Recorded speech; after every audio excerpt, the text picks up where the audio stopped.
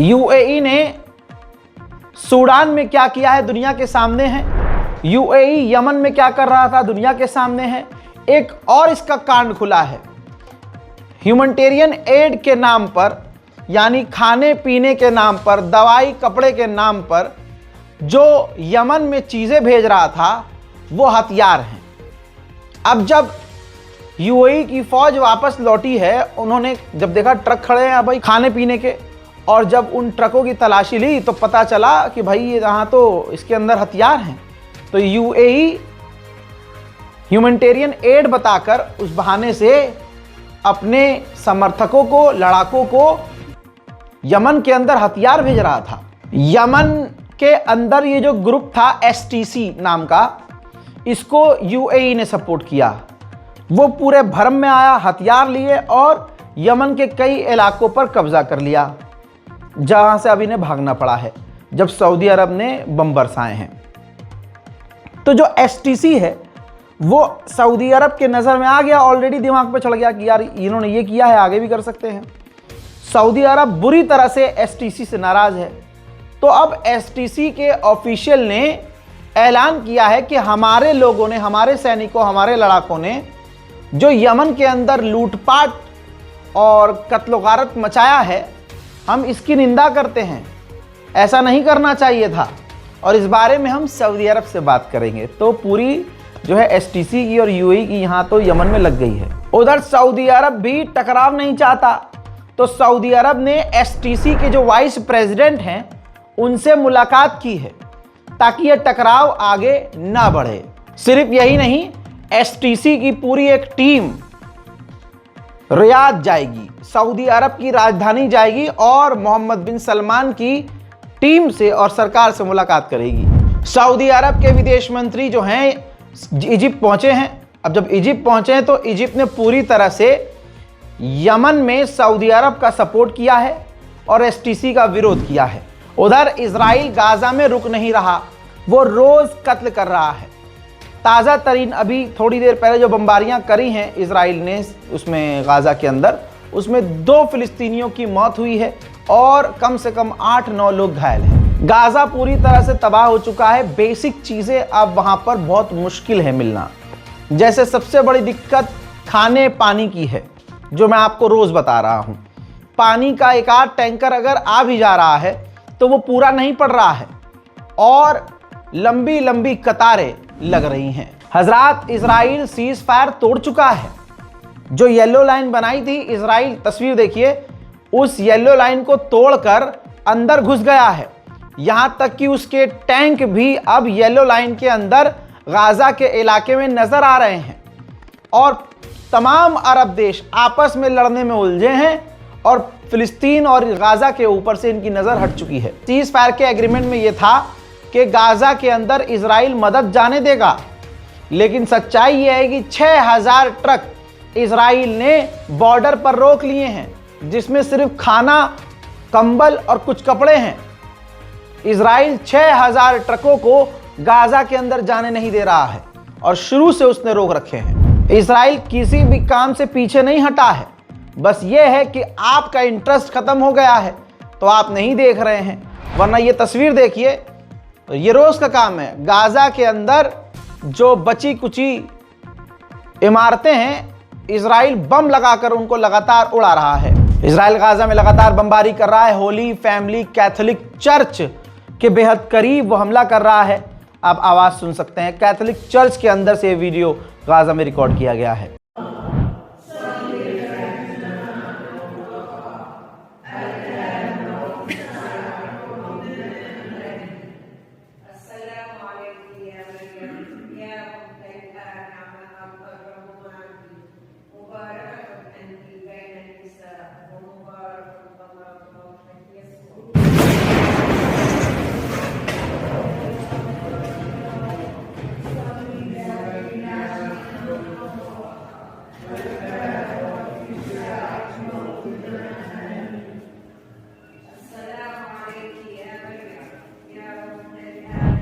अल्लाहु अकबर। इधर दूसरी तरफ ये वेस्ट बैंक की तस्वीर है। वेस्ट बैंक के अंदर इजराइल ने घुसपैठ करके दर्जनों फिलिस्तीनियों को वेस्ट बैंक से गिरफ्तार किया है। वहीं बैतुल मुकद्दस में मुसलमान तो नहीं जा सकता, लेकिन भारी तादाद में यहूदी बैतुल मुकद्दस में जा रहे हैं। एक मंजर दिखाना चाहता हूं, देखिए।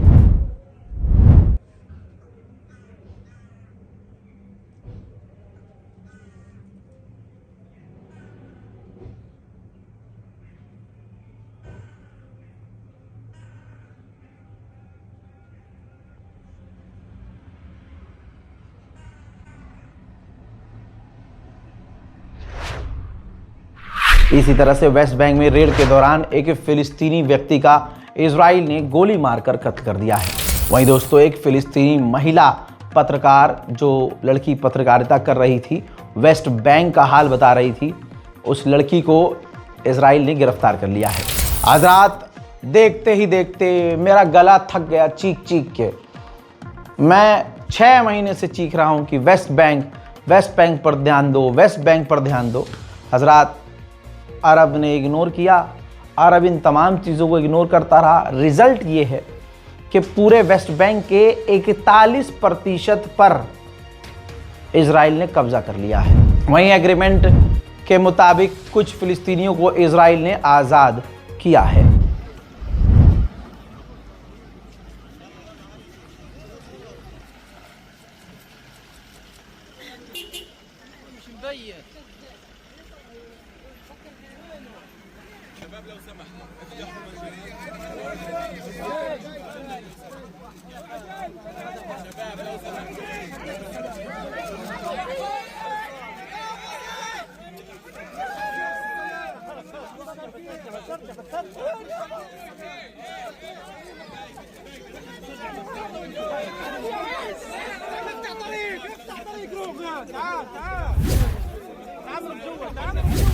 हजरात मोहतरम, इजराइल अपने बुरे हालात की खबरें छुपाता है, लेकिन मैं निकाल कर लाता हूं और दिखाता हूं। इजराइल के अंदर कुछ ठीक नहीं है। एक तरफ नेतन्याहू के खिलाफ प्रदर्शन, एक तरफ इजराइल की आवाम सेना में भर्ती ना होने के लिए कर रही है प्रदर्शन, दूसरी तरफ जीडीपी गिर रही है, नौकरी जा रही है, महंगाई बढ़ रही है, जिसकी वजह से किसान, जो देखिए तस्वीर देखिए, जो इजराइल के किसान हैं वो खतरनाक प्रदर्शन कर रहे हैं। इकोनॉमी गिर रही है, वहाँ काम ठीक से चल नहीं रहा है। प्रदर्शन करने का ये तरीका इन्होंने अपनाया कि दूध जो है उन्होंने सड़कों पर फैला दिया, सड़कों पर दूध फेंक दिया। वहीं दोस्तों, बहुत बड़ी बात कही है तुर्की के राष्ट्रपति ने। तुर्की के राष्ट्रपति ने कहा कि मैंने ट्रंप से बात की है, हमने F-35 के लिए पैसे भी दे दिए हैं, और मैंने ट्रंप से कहा है कि नेटो के लिए ये अच्छा होगा अगर आप हमें F-35 दे दें, और यह हमारे लिए बहुत अच्छा मौका है। डोनाल्ड ट्रंप हैं और डोनाल्ड ट्रंप हमें F-35 दे सकते हैं। उधर दोस्तों, कनाडा के अंदर फिलिस्तीन के लिए प्रदर्शन आज भी जारी है।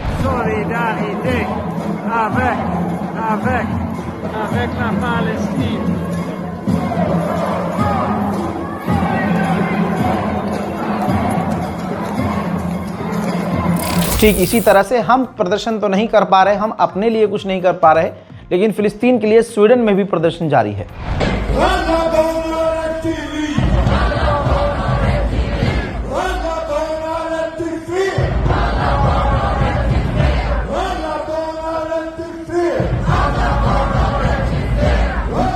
उधर अजरबैजान के राष्ट्रपति की हवा निकल गई है। इल्हाम अलीयव ने साफ इनकार कर दिया है कि हम गाजा अपनी फौज नहीं भेजेंगे। हजरात, मोरक्को एक मुस्लिम देश है, अरब देश है, और कैसा है आप सोचिए, इस्लाम यहाँ ना के बराबर है। यहाँ की जो सरकार है भाई नंगी है। 5 साल हो गए इजराइल के साथ मोरक्को का अब्राहम अकॉर्ड को, तो इस 5 साल होने पर इजराइल और मोरक्को ने मिलिट्री एग्रीमेंट कर लिया है। लीजिए, अब फौज भी एक साथ हो गई है। बताइए, इधर फिलिस्तीनियों का नरसंहार हो रहा है, पूरा गाजा बर्बाद कर दिया है। एग्रीमेंट तोड़ना चाहिए तो ये नहीं, एग्रीमेंट को आगे बढ़ा रहे हैं और मिलिट्री एग्रीमेंट कर रहे हैं। हज़ात, उधर ब्रिटेन के अंदर एक लंबे समय के बाद फिलिस्तीन की एम्बेसी खुल गई है लंदन में। जी हाँ, ऑफिशियल इस एम्बेसी को खोला गया है और कहा जा रहा है कि ब्रिटेन फिलिस्तीन को सपोर्ट कर रहा है। हजरात, लेबनान ने रोज़ की तरह लेबनान पर बड़े हमले किए हैं। उनके कुछ मंजर आपके सामने। ये रोज़ का हाल है और सोचिए, तमाम अरब खामोश है, कोई किसी के लिए नहीं बोल रहा है।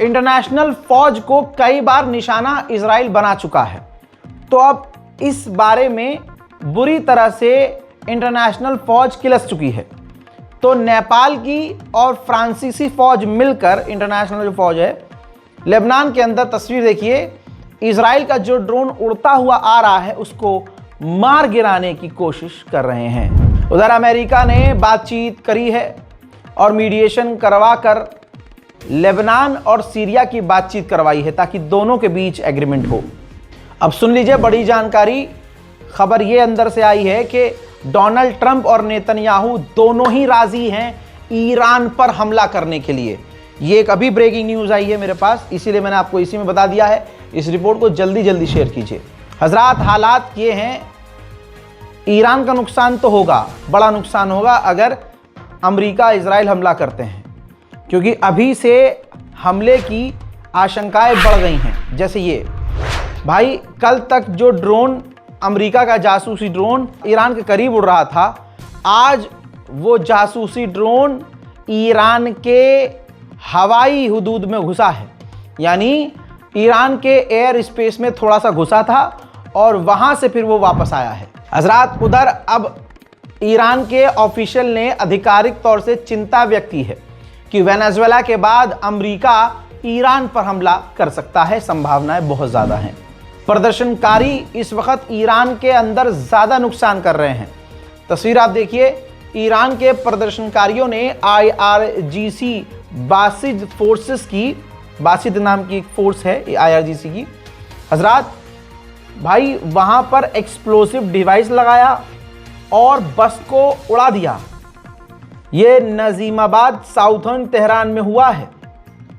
अब सोचिए, प्रदर्शन के अंदर अगर बम का इस्तेमाल किया जाने लगे, एक्सप्लोजिव का इस्तेमाल किया जाने लगे, तो भाई ये प्रदर्शन नहीं, आतंक है। अब ऐसी तस्वीरें अगर ईरान से आ रही हैं तो जाहिर है ईरान सेफ नहीं है। इसीलिए भारत की सरकार ने साफ कह दिया है भारतीयों को कि ईरान की तरफ न जाएं, ईरान न जाए। मेरी फिर भी आप लोगों को राय है जो ईरान में बैठे हुए हैं, देखिए मैं आपका बुरा बिल्कुल नहीं चाहता हूं। आपका पूरा ख़ानदान हिंदुस्तान में है। हमें पता है कि आप एक बार ईरान चले जाते हैं तो ईरान से आने का मन नहीं करता है, लेकिन जान ज़रूरी है। लिहाजा कल को हालात बिगड़ेंगे तो गवर्नमेंट को ही आपको बचाना पड़ेगा, लेके आना पड़ेगा, चीज़ें ख़राब होंगी। राय मेरी यही है कि जब तक फ़्लाइट चालू है कोशिश कीजिए कि आप वापस भारत लौट आएँ, क्योंकि चीज़ें बहुत ज़्यादा बिगड़ चुकी हैं और कभी भी कुछ भी हो सकता है। मिडिल ईस्ट स्पेशल रिपोर्ट में फ़िलहाल के लिए इतना ही। गाज़ा और फ़िलिस्तीन की मदद के लिए अगर दिल में आ जाए 1% मदद के लिए, तो इस बारकोड का और अकाउंट डिटेल का इस्तेमाल करके मदद करने की कोशिश कीजिएगा। कुछ नहीं कर सकते तो गाज़ा और फ़िलिस्तीन के लिए दुआ ज़रूर कीजिएगा। फ़िलहाल के लिए इतना ही। जय हिंद।